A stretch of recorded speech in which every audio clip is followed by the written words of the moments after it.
Hi there, wig and topper lovers. This is Heather from hairkitty.com, the artist formerly known as Sister Wigs. And I'm not really promoting this live stream because I'm doing it kind of at the spur of the moment during my lunch break at my day job. So I figured I would just spark this up, see if anybody's game for joining. And in today's topic, I want to visit something that I've talked about in the past. But I feel like it's really important to discuss this in a public forum, even if it has limited traction. Maybe you can help boost the signal a little bit, because what I'm trying to do is save people from falling for get rich quick scams, particularly as they pertain to e-commerce. Because as I have been watching more YouTube lately, I have really recognized that a lot of the ads, I mean, a lot of them, like a scary number of them, particularly if I turn off the personalization settings and kind of just watch YouTube videos anonymously, the majority of the ads that okay, so this is important. Most of the folks who use YouTube are men, and they are like gamer age. They're like 18 to 45, right? Like they're that age bracket is the predominant, like typical YouTube user. And so when you know that, you realize why some of these ads look the way that they do. And they're basically all saying, do drop shipping, right? Like do drop shipping, open up an e-commerce website, you'll make tons of money, spam the heck out of Amazon publications. I mean, how many of you have seen this sort of thing? And hi to everybody joining.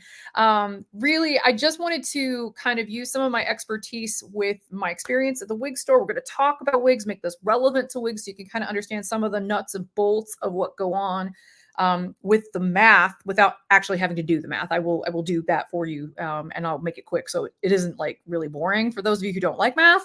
But it's really important to understand some of the mechanics of why these business ideas don't make sense, and also why I firmly recommend not to open an e-commerce website really at all right now.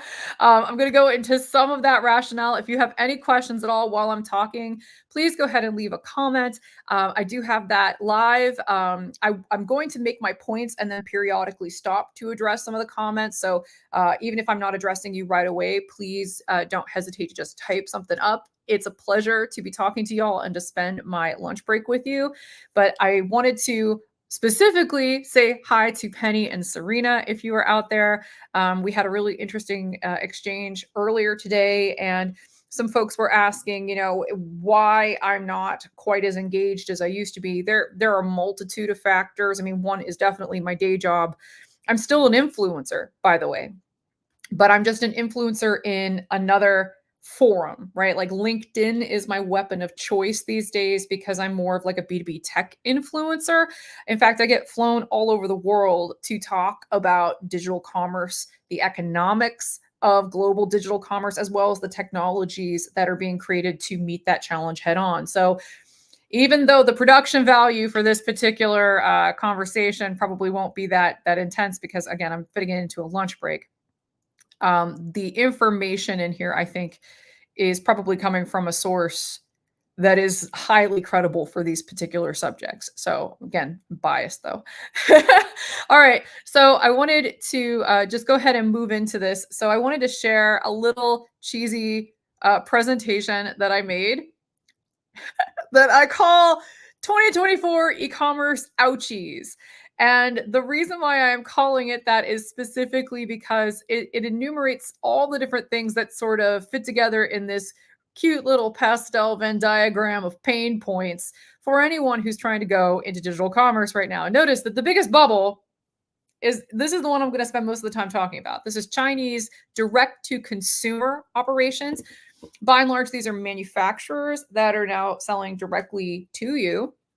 And I don't want to say that there's like something inherently bad about that. That's not really what this conversational topic is about, but just that it's exerting a lot of pressure on the market, and that this is going to intensify unless our government actually does something to regulate this. Because right now, as I will explain to you throughout the course of this particular little talk track, we're actually giving a lot of advantages to Chinese vendors to basically destroy merchants in the United States.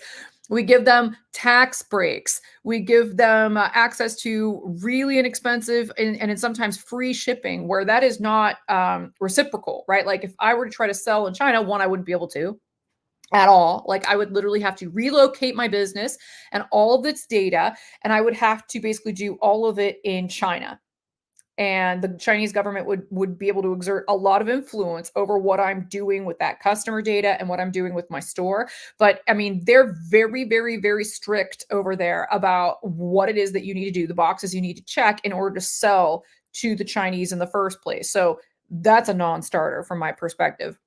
But then on top of that, if that weren't the case and I wanted to just like sell stuff in China and if I were able to and I could just ship stuff over there, I would not be getting the same kind of favorable shipping rates that those vendors get over here. So a lot of those Temu orders and stuff like that that people are making now, those literally ship for free.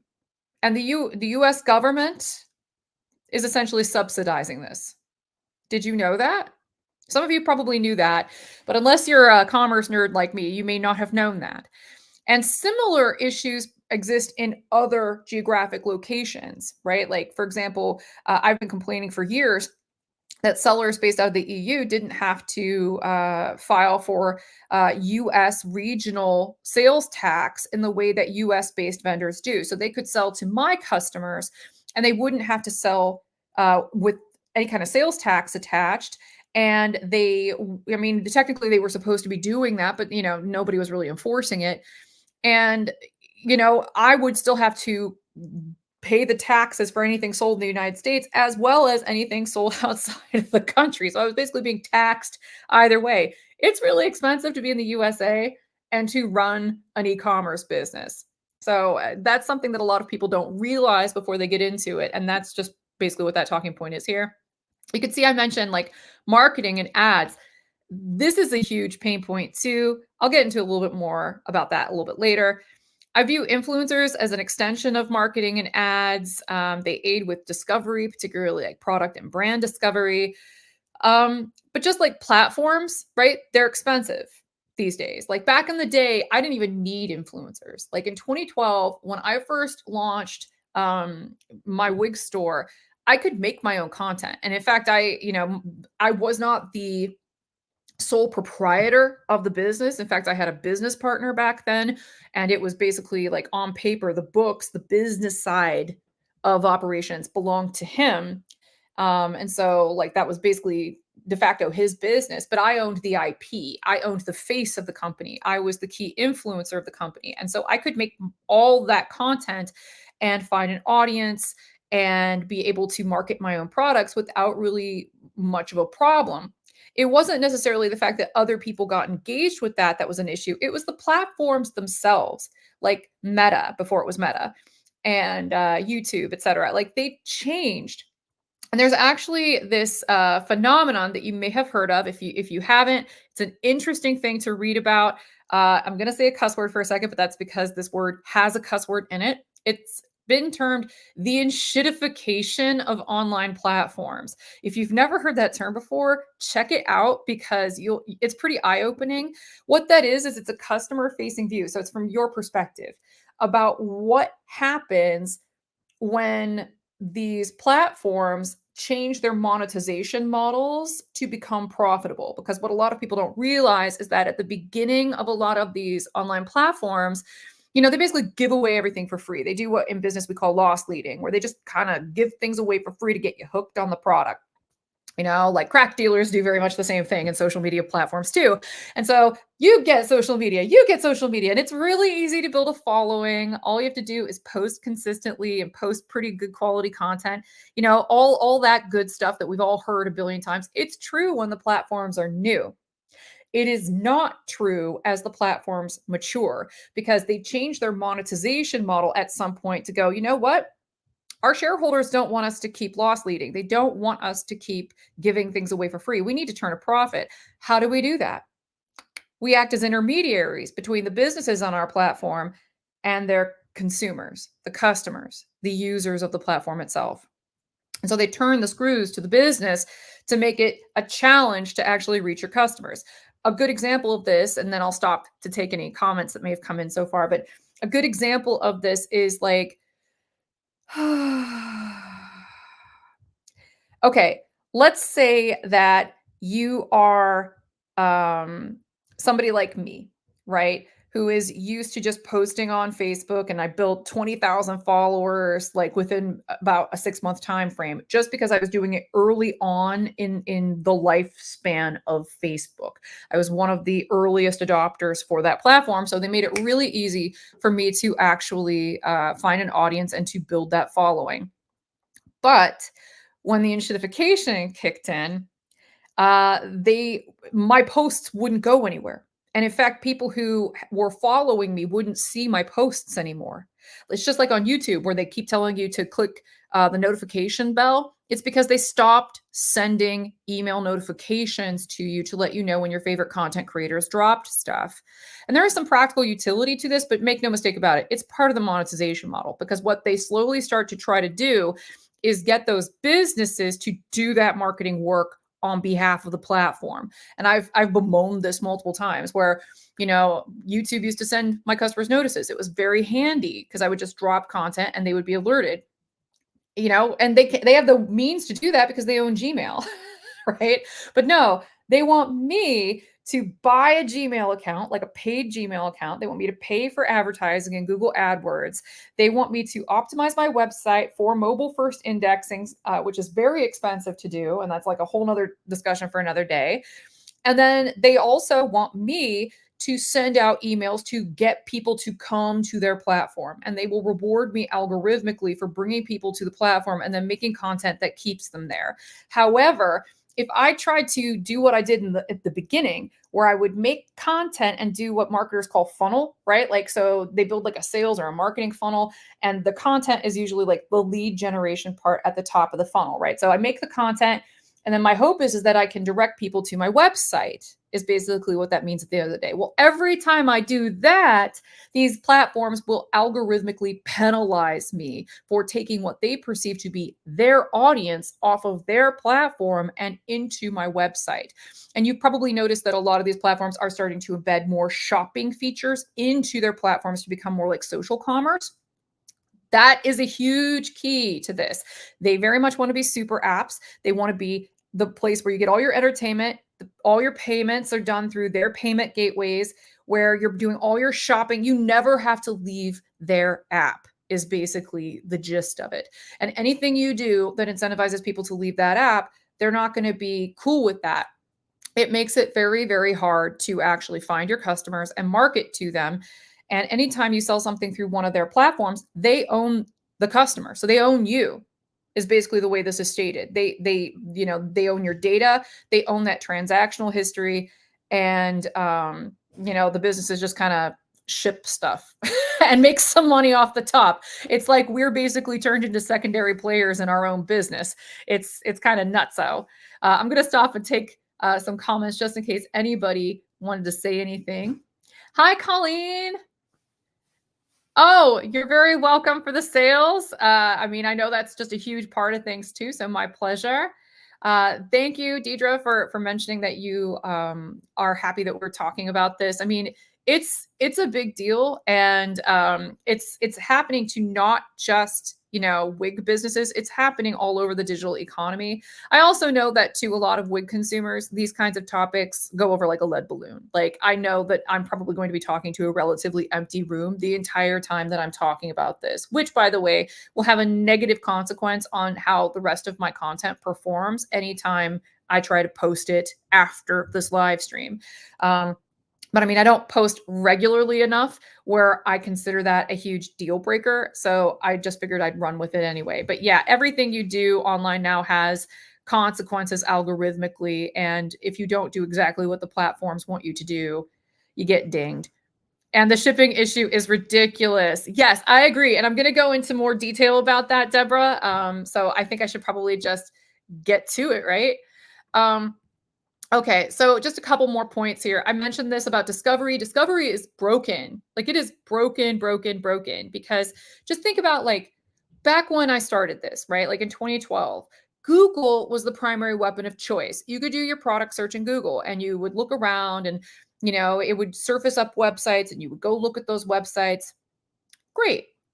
But Google doesn't want you to do that. Google wants you to do your shopping in Google now, right? Like they want to keep it all on that platform so that they can take credit for the sale. They can capture maximum data. um it just feeds into their advertising revenue in addition to that. So discovery is broken. A lot of people find themselves going to places like ChatGPT for real, or they will go to TikTok, or they will go to Amazon directly, and they'll do product shopping and their research about products in those locations because Google has become so cumbersome. If you have encountered this, please let me know in the comments. I also think that subscription models are a big problem. Anytime you see as a service tacked onto something, it basically just means that that's the monetization model. That instead of just selling you something and you're done with it, everybody wants to turn everything into a damn subscription model. So you never stop paying. And when you know, it's always a heck of a lot easier to sign up for a subscription than it is to cancel it. Like they'll make you it's like a what do they call it? A Rube Goldberg device, where you're waiting for like the boot to kick a candle that hits a ball that goes down into a mouse trap that like sends a paper airplane into a bullseye. Like it's the most convoluted nonsense, it seems, to try to cancel a subscription. And it just feels kind of sleazy to me that so many businesses have structured things this way. I mean, and frankly, in some countries, like in the EU, it is illegal to engineer a subscription model that is so much easier to sign up for than it is to cancel. But in the United States, because our government seems to be fundamentally broken and incapable of passing laws to regulate this stuff or enforcing the laws once they pass them, it is what it is, right? Like we are still kind of stuck in this weird wild wild west holding space. Services are expensive, warehouses are expensive, customer expectations just keep going up, up, up. I think operation costs keep going up. And then, of course, manufacturing, supply chain, and the costs of goods sold, COGS, keep going up. So I just want to give you some stats. Retailers must pay attention. 63% of Western consumers plan to purchase from Chinese shopping applications.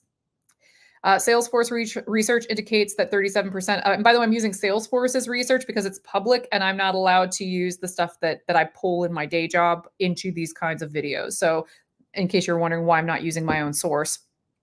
Salesforce research indicates that 37% of global shoppers are using their credit cards now more than ever. I mean, the dollar just doesn't have the same spending power that it used to have. Everything is also more expensive at the same time. So even though it's not technically a recession, it certainly feels that way. I mean, it does to me. I'm sure it probably feels that way to a lot of you. And this is why. Because even if Wall Street's doing really well, NVIDIA has grown in value at a faster pace than the entire government of Germany over the past 2 months, which is fun. But just because, the stock market is doing well, it doesn't mean that all of us are doing well. And I feel like that's just leading to a lot of the disconnect and that sensation that there's a recession, even if technically on paper, based on the way that, economists measure these things, they're stating that we're not in one. But of course, people are going into higher levels of consumer debt because their spending power is just not good. And of course, they're using Chinese apps to buy things because those apps make everything cheaper. So despite growing credit use, consumers aren't purchasing more, right? They're spending more to get the same things or sometimes even less because of this issue with the pricing. Consumers are opting for cheaper discounted merchandise and private labels. I mean, to me, that makes perfect sense given the current macroeconomic conditions and what that's doing to all of us and your ability to actually buy the things that you need, let alone the things that you want. And then 2/3 of global shoppers prioritize price over quality. Let me repeat that. 2/3 of global shoppers prioritize price over quality, driving demand for Chinese shopping apps like AliExpress, Cider, Shein, Temu, and TikTok. That's a pretty big deal. That should be scary. That stat in and of itself should be the biggest clue for why I advocate that you do not launch an e-commerce website in 2024. I've been saying this ever since the pandemic ended because I knew that things were going to get weird for a while. And they are weird right now in e-commerce. Brands and retailers will incur an extra 190, that's not an S, that's supposed to be a dollar sign. This font is weird. 197 billion in middle and last mile expenses, increasing 97% over last year. So shipping, as in freight costs. This isn't necessarily the cost to ship things to you, unless you're shipping directly from an overseas warehouse. This is literally the freight cost of getting things to your warehouse so that you could then send it to your customers is going up almost 100%. Salesforce Shopping Index notes an 8% increase in repeat buyers over the past 2 years. That's great. That's some encouraging news. That means that if customers are loyal and you give them a compelling hook to continue to be loyal, they will be. But the thing you have to pay attention to, in addition to this, is that you are paying for that loyalty, because this is usually, the stat is adjacent to loyalty programs, which give people coupons. And if those coupons are stackable with the coupons that you're already offering them, then that just completely erodes your margins. When you factor in things like free shipping and marketing expenses, and then just the expense of keeping the site operational, which is not free. Just put it, this way, you can get basic editions of Shopify, but, and a lot of people use that in WooCommerce and Wix and Squarespace, those kind of apps. But if you want something that's a little bit more high powered to enable growth, you'll need to get into something like Shopify Plus, which is $2,300 a month. And that's just bare minimum without any other apps and without actually factoring in the fact that they take some of the money off the top for the transaction fees. So they have a consumption-based model as well as a subscription model, and you're paying for both. So a little bit more, the Chinese direct-to-consumer sellers are taking customers and contributing to insanely high digital advertising costs. So I don't know how often you go shopping on Google or in TikTok shops and stuff like that, but you'll see that most of the top results for the advertising hits are going to be direct-to-consumer Chinese operations for most, consumer goods. So like aside from, even things like makeup, but usually things that are a little bit less regulated than cosmetics. So, clothing, wigs, stuff like that. Definitely, you're going to see more of that direct-to-consumer Chinese influence. But you can't compete with it. You can't compete with it because what a lot of people don't realize is that the Chinese government literally subsidizes those companies as almost like a form of economic warfare. And we're not being subsidized by the Chinese government. We're not even being subsidized by the US government. In fact, as I mentioned at the top of this little presentation, the American government gives advantages to our competitors overseas that we don't get internally. And I feel like that loophole needs to stop. But because of that subsidization, Temu loses an average of $30 for every order shipped. And that stat comes from the Wall Street Journal. So very few, if any, USA businesses could afford to lose that much money on marketing alone just to win in algorithmic discovery. So customers have less money to spend, they're resorting to credit, and they're also more open to what Chinese sellers are willing to sell them. And beyond control over manufacturing and dominance over advertising, these Chinese direct-to-consumer entities also have another advantage that I mentioned a moment ago, and I'm going to go into just a little bit more detail, and that is the e-packet agreement. If you are going into e-commerce, you need to know about this. The e-packet agreement, established in 2011, thanks Obama, allows e-commerce sellers in China and Hong Kong to ship small packages to the US at reduced rates.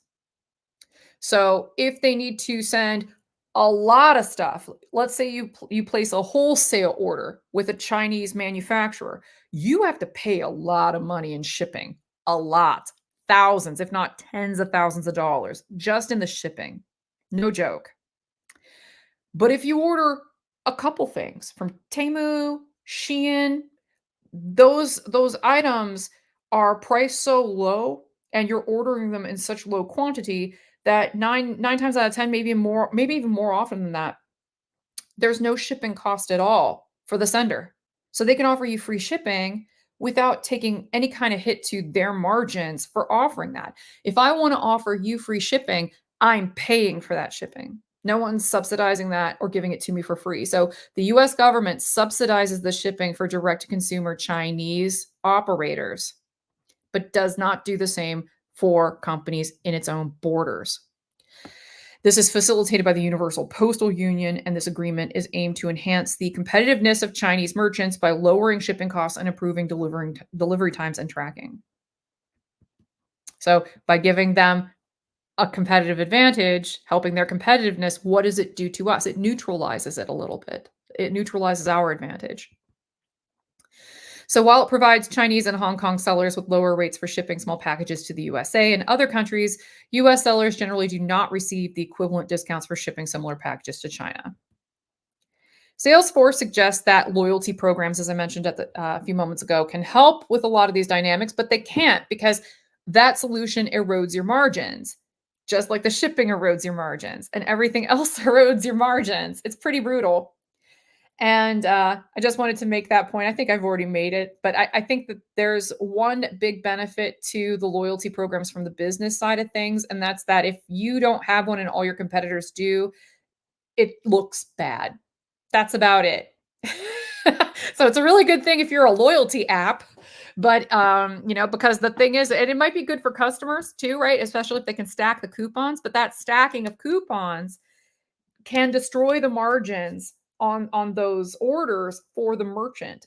So you have to be very, very careful how you're crafting a loyalty program. The more generous it is, the less generous you can be on things like returns. So you have to be very careful about how you juggle your margins if you want to try to give things away to your customer base, because if you give away too much, you won't have a business. And the elephant in the room is that e-commerce margins are already lower than in physical retail. Your typical e-commerce margin hovers around 10 to 30%. In most consumer goods, it's closer to 10%, if not lower. And in retail, they can get, for the exact same products, they can get a 30 to 50% markup on it. So you probably noticed that shopping in person is slightly more expensive sometimes, though post-pandemic, that is changing. But there's also more competition online because you're competing with the whole world. And you have to go through digital gatekeepers to find your audience. Have you noticed that when you shop for things on like Amazon and Google and these platforms, you used to be able to just kind of scroll infinitely through endless pages of results to find what you're looking for? And now they don't do that. They'll stop it at like 10 pages.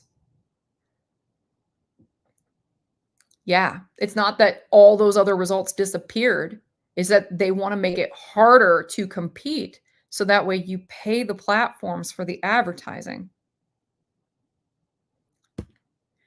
And so I wanted to give some examples of this, but before I get into the really wordy math part, that I wanna, keep kind of brief so that way I'm not completely, running over you with mathematics. I wanna stop to see if anyone else has any more comments. Looks like not. If you have any questions at all, by the way, about anything in here, even if I don't know the answer, it's still helpful because I can look it up and we can always do a follow-up or something like that. But I want to make sure we all walk away from this kind of understanding some of this.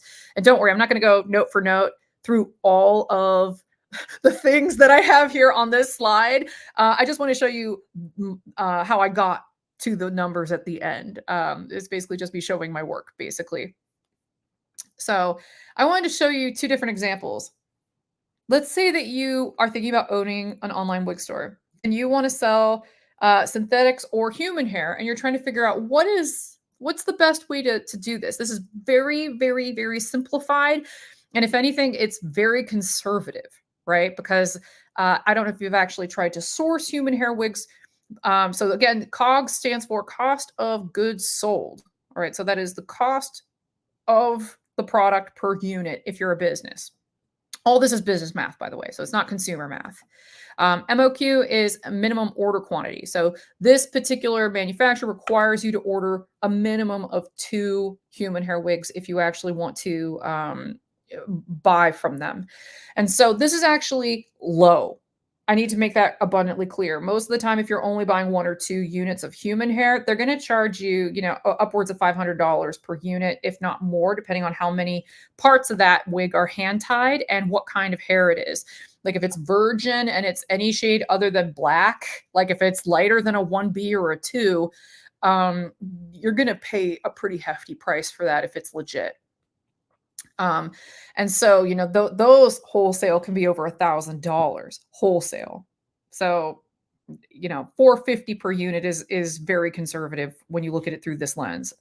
So this is also accounting for a very lean marketing budget of 4 gifted wigs that I, hypothetically sent to influencers. Their rate for the content they're generating, because they usually won't just take the wig, they'll probably want some kind of money on top of it. And then also search engine marketing to go along with it. That could also be a stand-in for social media marketing in those platforms, because literally it's still a search engine at the end of the day. You have to warehouse the products, which isn't as expensive when you've only got 2 to warehouse. You could probably just do that in your home and cut that expense, but it's only 20 bucks anyway. Labor, return costs, etc. Factoring in a 20% return rate, because that is the normal return rate in anything retail oriented or B2C. If it's apparel, it hovers around 20 to 30%, like across the entire economy globally. This isn't just my store. So I wanted you to know that's pretty normal in e-commerce. You get a lot more returned merchandise in e-commerce relative to brick and mortar stores. And so that means that the initial investment for running a store with just these 2 wigs and selling them will run you over $4,000. You'll lose money on top of that, right? Because let's say that for that 450 wig, you're selling them for $1,200 a piece. And you will lose money on that. I will go into a little bit more of that in a moment, because I actually have this a little bit more specified, but hang tight. This is literally the equation that was used. You would need to sell 14 human hair wigs. So you would need to do that many times over in order to break even and start making a profit. In synthetic wigs, same kind of math, same kind of logic. The biggest difference, though, is that the cost of goods sold, much less expensive, very cheap. Again, I'm being conservative, saying it's about 30 bucks per unit. Could go down, depending on how long the hair is, how many hand-tied features it's got. If it's got a lot of hand-tied features, like a completely hand-tied cap, it's probably closer to $50 to $60 per unit. That is legit, right? Like the markup on these things by adding that brand premium when you buy from a company that has, that name brand cachet in medical wigs, the markup is significant. And one of the things you have to recognize, and I didn't even touch on this yet, but I will briefly discuss this, because if you're familiar with these wig brands, you probably already know that markup is real, right? You can see that they defend it very rigidly, because every single website that sells those wigs, if they're legit, right? If they're legit distributors and not just like some knockoff saying that they're the thing and then stealing the images, if they're legit, they'll all have the exact same price for the exact same products at the exact same time. And they'll probably all run sales at the exact same time. And that's because the brands are actually dictating the terms of the arrangement. The distributors do not have much say in the matter. They have to kind of go along with whatever the brands tell them they need to charge in terms of pricing. And that means that it's very difficult to actually have a competitive advantage on price. Now, some of that is protective, because if you're a distributor of name brand wigs, it does kind of protect some of your margins a little bit. But it also means that it's very hard to stand out if you are trying to, compete with other online sellers for the customers for the exact same products at the exact same time, et cetera. But I think the most breathtaking part of this is to realize that the markup is mainly expressed on the supplier side, right? Because what you don't see is, like, let's say that they're making these wigs. It's got a ton of hand-tied features. It's the cogs are 50 bucks, right? If the cogs are 50 bucks, then they're going to charge their distributors a wholesale price that is probably closer to $250. And then we have to try to make a profit off of whatever the remainder is after we sell it. So if the final price tag is like $450, you would think we'd make a huge profit, but it doesn't always work out that way because of the marketing expenses, the expense of keeping an online store operational, all those other things. So that's the point of this exercise from my perspective, is kind of explaining that, even if you go it alone, it's not a home run slam dunk, because you have to buy 100 of these units. The freight costs are expensive. And I'm not even calculating those as robustly as I could. But if I sold all of those 100 wigs, I'd probably make close to $6,000 in profit in this hypothetical situation, which is I mean, that's not a lot of money for selling 100 wigs, for generating 100 sales and all the marketing and all the work that goes into that. That's a lot of hair to sell to make that much money. So you would have to do that many, many, many times over to make a living doing this, is basically the point there. So things that were actually omitted for the sake of simplicity, but will also eat into your margins: the e-commerce platform fees, the software. It's almost always subscription based, but there'll also be some consumption add-ons. So it's expensive. It's expensive, and it gets more expensive all the time. Marketplace fees. So if you sell on like Amazon or Etsy, they'll want money off the top for this, for the revenue based on how much the customer paid, regardless of whether or not you actually made a profit from it. They'll also hoard all the customer data, and they will claim that that customer belongs to them, which means that you are forever beholden to that platform. Loyalty rewards and discounts will eat into that. So let's say that, customers will only buy if there's like a 30 to 40% discount. Well, goodbye most of that margin. Goodbye most of it. And then hopefully you make enough from what's left. So here, say goodbye to that. Take 20% of that away, 30% of that away, 40% of that away. And that's what you're left with. Shipping costs. So there are freight costs to ship the products to you, but what about the cost to send it, or send it to you as the business? But what about the cost to send it to the consumer? Like if you factor that in, that can get very expensive very quickly. And also sales tax. I have to charge sales tax. Competitors from outside the USA probably don't. And that is a competitive disadvantage for sure. Okay, and so I feel like I've probably made most of the point that I was gonna make here, but it's really, really hard.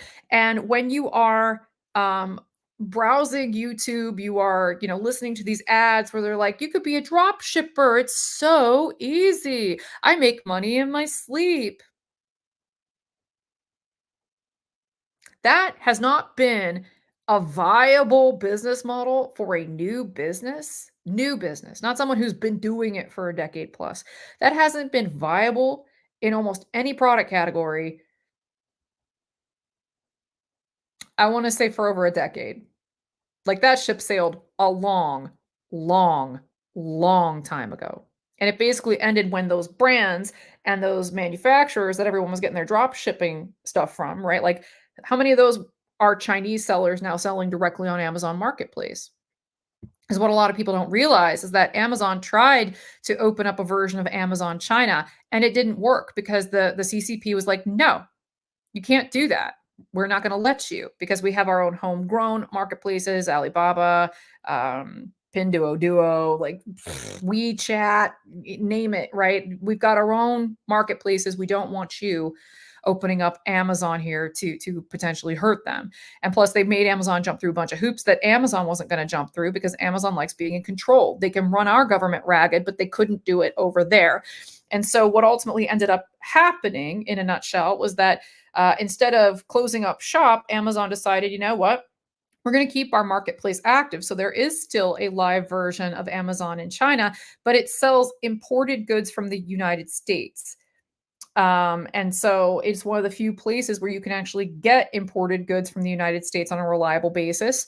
And what they ended up doing with most, and it's very small. It's super, super small compared to instances of Amazon basically anywhere else in the world because it's very limited in scope and functionality. And the main thing that Amazon does in China is that they turned a lot of that investment money into training Chinese sellers on how to sell on the American and European versions of Amazon Marketplace. And when that started to happen, you probably noticed that some other things came along with it, that the product description started to get really weird, that the brand name started to get really weird, and that basically spam became really, really prolific because, like I said, they truncate the results pages, how many pages of results for your search queries you're going to get in Amazon Marketplace. on the US version of Amazon Marketplace. So you used to get a lot of pages. Now they cut it off at about 10. And almost all the products are going to look exactly the same. So you can scroll, scroll, scroll, scroll, and it'll be the same thing with just slightly different text from a slightly different vendor. But you can tell that what these sellers are doing is that they're literally all buying from the exact same manufacturer and they're just white labeling it, which means that they basically just slap a different brand name and a different product description on it.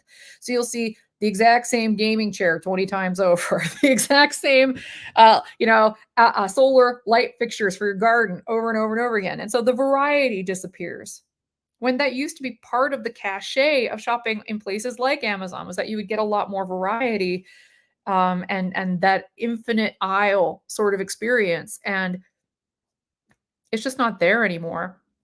So that is something that is not happening in a vacuum. It is very much impacting what's happening to a lot of sellers in those kind of marketplace environments. So I definitely don't view Amazon as a panacea. In fact, I know way too many sellers that have been pushed off of Amazon Marketplace due to what I just described, and many of them were drop shippers because that business model is not viable anymore. So don't fall for it. If you see those ads, if it sounds too good to be true, it is. Trust your instincts, is basically the gist of this. And when people like me walk away in varying degrees from a dream that they've been working on for 12, 15 years because they don't know how to make a living doing it in online channels, that's deep.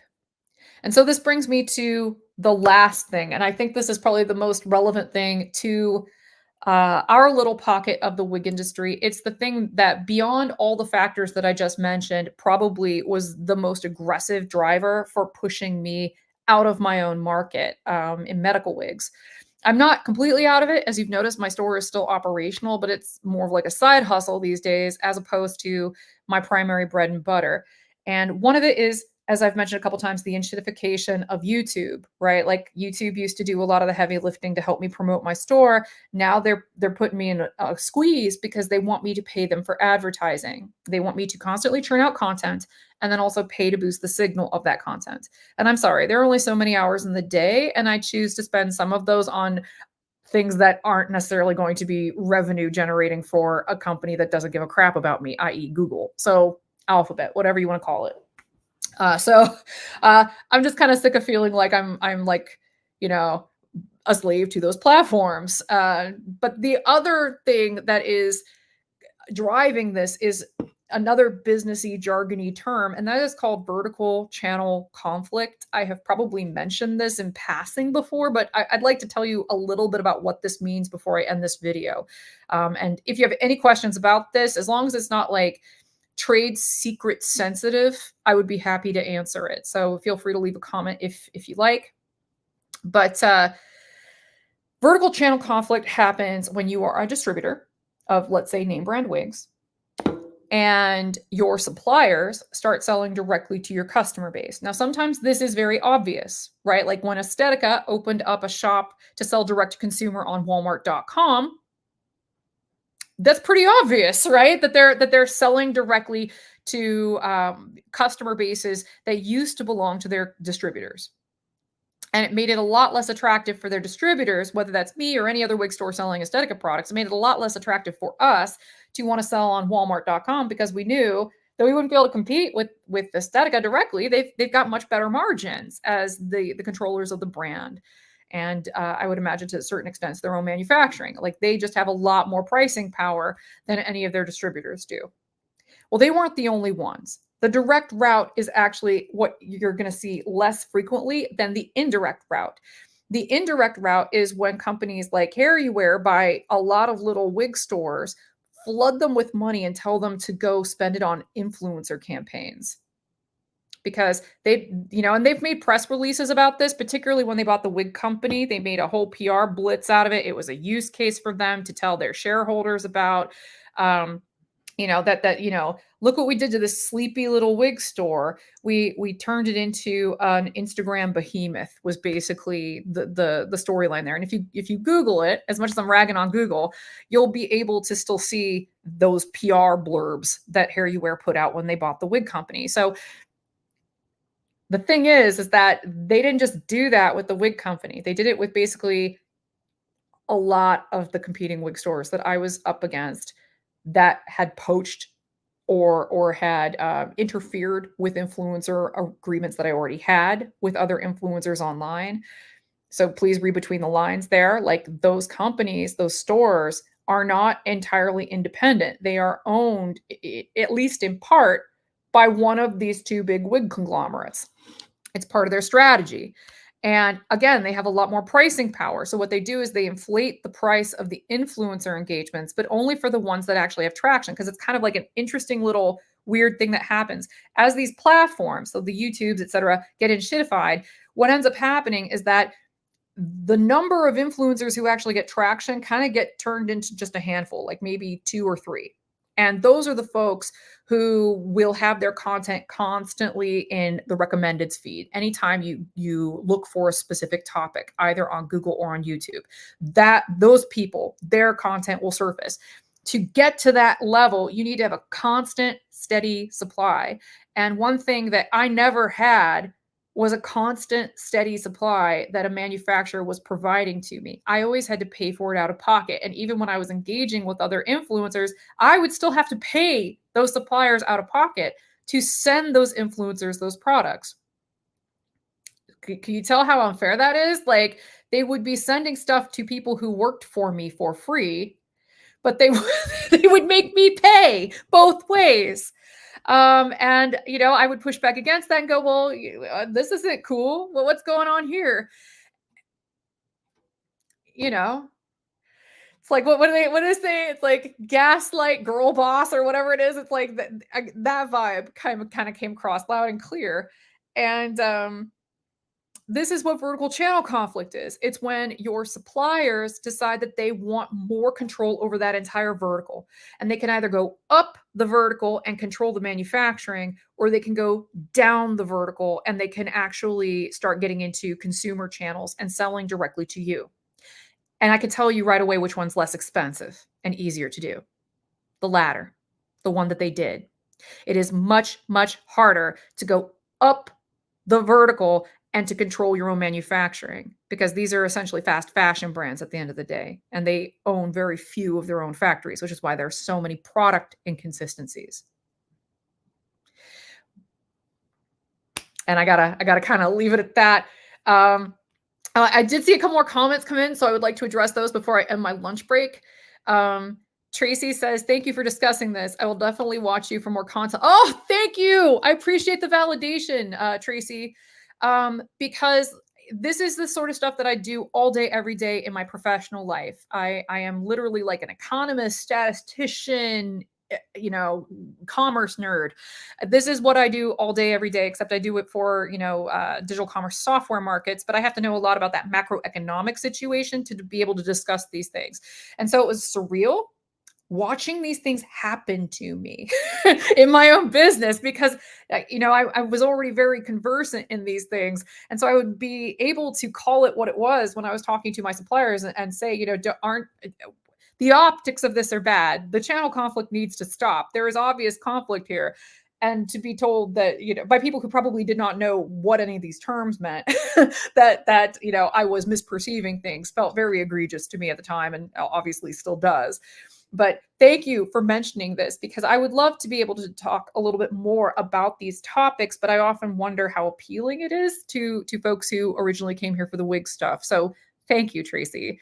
And then Liz, I love you, Liz. It's so nice to see you. And it's good to hear from you too, obviously. I wanted to, again, send a little shout out to both Serena and Penny from earlier, because we were talking in the Moon Kitty Mix-Up, hanging out, talking hair group, and they had DM'd me basically and mentioned that they sort of missed me, was kind of the gist. And I thought, you know what? I miss y'all too. We should chat. And I didn't really know what to talk about until I got an email from Salesforce in my job, basically with all those consumer stats. And I was like, I could talk about that. I could talk about that because that's not sensitive. Well, it is sensitive information, but it's not like business proprietary sensitive information. It's not like trade secret, because it's part of a public campaign that they're running. So I figured that's pretty much fair game. And it's broadly applicable to a lot of the things that I've been through. And I also want to leave everybody with like a little nugget of hope, right? These things tend to come and go in cycles. I don't think that this is sustainable, right? Like this issue with our government being so asleep at the switch and giving all these competitive advantages to other countries without being more protective of what's going on within our own borders. And I think that there needs to be a distinction between being like culturally protective, politically protective, and economically protective. I don't see any shame in being economically protective, though it is challenging because you could create kind of diplomatic incidents, right? Like you can create problems because one of the things that's makes me go, thanks, Obama, about that whole issue with the shipping that I mentioned earlier in this live stream is that it's very hard to walk that sort of thing back without it creating an international incident. It is very difficult to unpack that. Once it's in place, it's hard to take it away, but we need to take it away.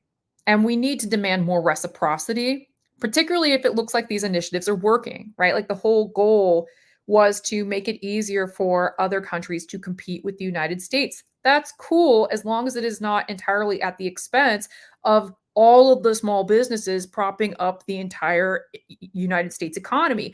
Over 80% of the businesses in this country are SMBs, small and medium sized businesses. They are small and they are hurting right now.